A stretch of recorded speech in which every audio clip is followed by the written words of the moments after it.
Questão 29, auditor fiscal do Tesouro Nacional diz o seguinte: o capital de R$ 1.000 é aplicado do dia 10 de junho ao dia 25 do mês seguinte a uma taxa de juros compostos de 21% ao mês. Usando a convenção linear, calcule os juros obtidos aproximando o resultado em reais. Novamente, o capital de R$ 1.000 foi aplicado do dia 10 de junho a 25 do mês seguinte, ou seja, 25 de julho. 10 de junho a 25 de julho, nós temos aqui um período de 1 mês e 15 dias, ou seja, 1 mês mais a metade de um outro mês, não é isso? Então, o nosso prazo é composto por uma parte inteira, 1, e uma fracionária, meio. Tranquilo?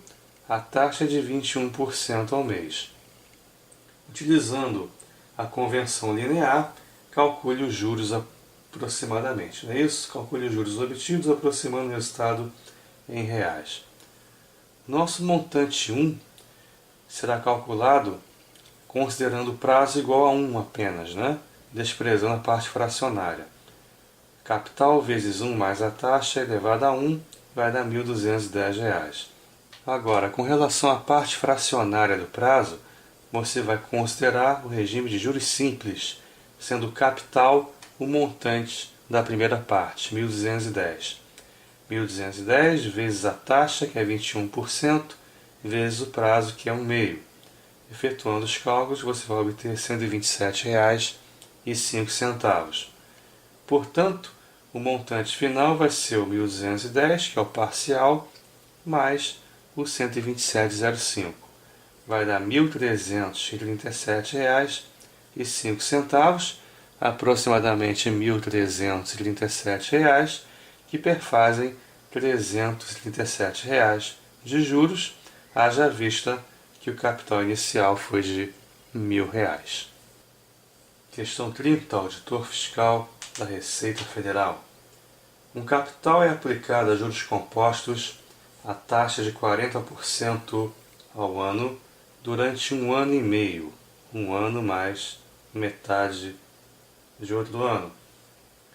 Calcular o valor mais próximo da perda percentual do montante, considerando seu cálculo pela convenção exponencial em relação ao seu cálculo pela convenção linear, dado que 1,40 elevado a 1,5 é igual a 1,656502. O que ele quer é o seguinte: vamos calcular o montante de investimento de supostamente R$ 1.000 para facilitar os cálculos a 40% ao ano durante 1 ano e meio nos dois tipos de convenção, linear e exponencial. Já sabemos que pela convenção exponencial haverá uma perda em relação à convenção linear. Ele quer saber quantos por cento de perda a pessoa vai ter caso seja adotada a convenção exponencial em vez de a convenção linear. Tá ok? Quantos por cento se perdem nesse processo? É isso que o enunciado quer que você calcule. Então vamos lá. Supondo o capital de R$ 1.000, poderia ser qualquer um, só para facilitar as contas. Pela convenção exponencial, a potência vai ser 1,40 elevado a 1,5, que é 1 ano e meio. Não é isso? Repare que foi uma informação dada pelo enunciado. É só andar com a vírgula 3 casas para a direita. Seria, nessas condições, R$ 1.656,50 pela convenção exponencial. Agora, nas mesmas circunstâncias, vamos calcular qual seria o montante pela convenção linear. Pela convenção linear, o montante inicial, parcial, seria o capital vezes 1 mais a taxa elevado ao prazo de 1 inteiro, 1 ano inteiro. Pela convenção linear, você despreza a parte fracionária do prazo inicialmente, calcula pela fórmula que você já conhece, considerando o tempo igual a 1 ano apenas, não é isso? Seria 1.000 vezes 1 mais a taxa elevada a 1, que dá R$1.400. E com relação à parte fracionária do prazo, você calcula no regime de juros simples, sendo capital o montante encontrado no primeiro passo. 1.400 vezes 40% vezes meio ano. Vai dar R$280, daí o montante final ser 1.400 mais 280, R$1.680. Como pela convenção exponencial, o montante foi de R$1.656,50, a diferença entre os dois é de R$23,50. Essa diferença corresponde à perda percentual que você obtém adotando a convenção exponencial em relação à convenção linear. Agora é só montar uma regrinha de 3. 1.680, que é o montante pela convenção linear, está para 100%, assim como a diferença entre as duas convenções, que é a perda justamente de uma em relação à outra, 23,50, está para x. Multiplicando cruzado, efetuando o cálculo, você vai encontrar que a perda, que o x é aproximadamente 1,4%. Então, adotando-se a convenção exponencial, perde-se 1,4% em relação à convenção linear. Questão 31, o auditor fiscal da Receita Federal. É bem fácil, embora as continhas sejam um pouquinho trabalhosas. A quantia de R$500 mil é devida hoje e a quantia de R$600 mil é devida no fim de 1 ano ao mesmo credor.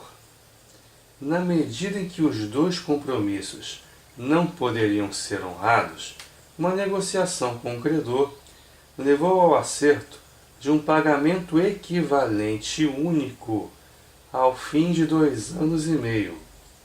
Calcule o valor desse pagamento, considerando que foi acertada uma taxa de juros compostos de 20% ao ano, valendo a convenção exponencial para o cálculo do montante, despreze os centavos. De novo, a quantia de R$500 mil é devida hoje e a de R$600 mil é devida daqui a 1 ano ao mesmo credor. Na medida em que os dois compromissos não poderiam ser honrados, uma negociação com o credor levou ao acerto de um pagamento equivalente único ao fim de 2 anos e meio, 2,5 anos, não é isso? Calcule o valor deste pagamento considerando que foi acertada uma taxa de juros compostos de 20% ao ano, valendo a convenção exponencial para o cálculo do montante, desprezando os centavos. Ou seja, você vai ter que transportar para o futuro R$500 mil e R$600 mil a taxa de 20% ao ano. Daqui a 2 anos e meio, que eles vão vencer, não é isso? Se você deveria pagar hoje R$500 mil e só vai pagar daqui a 2 anos e meio, então qual vai ser o montante atualizado desta dívida quando chegar no final desse prazo? 500 mil vezes 1,2 elevado a 2,5. 1 mais a taxa elevado ao prazo, convenção exponencial, então o expoente é o próprio 2,5. A potência foi dada, eu não escrevi aqui, mas ela é dada no enunciado, vezes 500 mil, vai dar aproximadamente R$788.720. Já a segunda parcela, que venceria daqui a 1 ano, vai ser vencível apenas daqui a 2 anos e meio, ou seja, 1 ano e meio após o prazo inicial acordado. Então teremos que transportar 600 mil 1 ano e meio no tempo, a 20% ao ano, pela convenção exponencial. 600 mil vezes 1,2 elevado a 1,5, 1 ano e meio, convenção exponencial, não é isso? Efetuando a continha, olha que interessante, também vai dar R$788.720. R$ 720, valores iguais, ok? Somando os dois montantes, você vai ter o total devido daqui a 2 anos e meio, que é R$ 1.577.440, ok? Questão fácil, tranquila, porém com contas um pouquinho chatas, contudo, tendo a ressalva de serem contas de vezes e não contas de dividir, que são bem piores.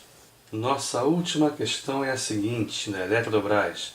Um certo tipo de aplicação financeira procura atrair investidores afirmando conseguir uma rentabilidade de 24% ao ano capitalizados mensalmente. Se a projeção para a inflação acumulada nos próximos 12 meses for de 10%,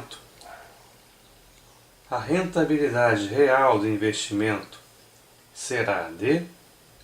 A história é a seguinte: alguém chega para uma pessoa e diz o seguinte: vem cá, aplica comigo nesse fundo aqui o seu rico dinheirinho, que eu lhe garanto uma rentabilidade de 24% ao ano com capitalização mensal dos juros. A pessoa leiga, por ser leiga, vai achar que se trata de um grande negócio, rentabilidade enorme de 24% ao ano, que no caso é 2% ao mês de taxa efetiva, já que a capitalização é mensal, né? Temos aqui um exemplo de taxa nominal, 2% ao mês, portanto, não é isso? Taxa efetiva. Então a pessoa acaba aplicando o dinheiro dela naquele fundo. Só que o cara esquece de dizer que há uma inflação prevista de 10% para aquele ano. Então a rentabilidade real daquele fundo, daquela aplicação, digamos assim, não é de 24% ao ano. É menor, ok? Qual é então essa taxa de rentabilidade real daquela aplicação? Para ajudar a gente, vamos supor que o capital é R$ 1.000. Vamos também supor que não há inflação alguma no período de um ano. Então, não havendo inflação, você aplicou R$ 1.000 a 2% ao mês, taxa efetiva, não é isso? Elevado a 12 meses, fazendo a continha vai dar R$ 1.268,24. Evidentemente que a potência será dada. Imagine o seguinte: você entrou com R$ 1.000 que renderam no final de um ano R$ 100 de juros e você tem aqui R$ 1.100 como montante. Qual foi a sua rentabilidade real? Nada, zero. Por quê? Esses juros apenas estão repondo as perdas inflacionárias. Tá certo? Então, do 1.000 até o 1.100 você não ganhou nada, você está apenas repondo a inflação. O que você vai ganhar, de fato, é a partir do 1.100 em relação ao 1.268,24. O teu ganho real, o teu juro real, é de R$ 168,24, ok? Então, 1.100 vezes 1 mais a taxa real tem que ser igual a 1.268,24. Efetuando a divisão vai dar 1 mais a taxa real igual a 1,15294. O 1 está somando, vai para lá diminuindo. Você vai ter na forma percentual a rentabilidade aproximada de 15,3%, que é bem diferente do 24% apregoado pelo vendedor, digamos assim, pelo consultor financeiro. Repare que você pode fazer qualquer coisa, menos diminuir. 24 menos 10, 14. Não faça isso, pelo amor de Deus. Bem, com isso estamos terminando o nosso DVD de juros compostos. Peço perdão pela voz, estou um pouquinho rouco já há alguns dias, devido a uma forte gripe, mas espero que tenha sido proveitoso este DVD, esta videoaula. Praticamente tudo possível de ser abordado num concurso de juros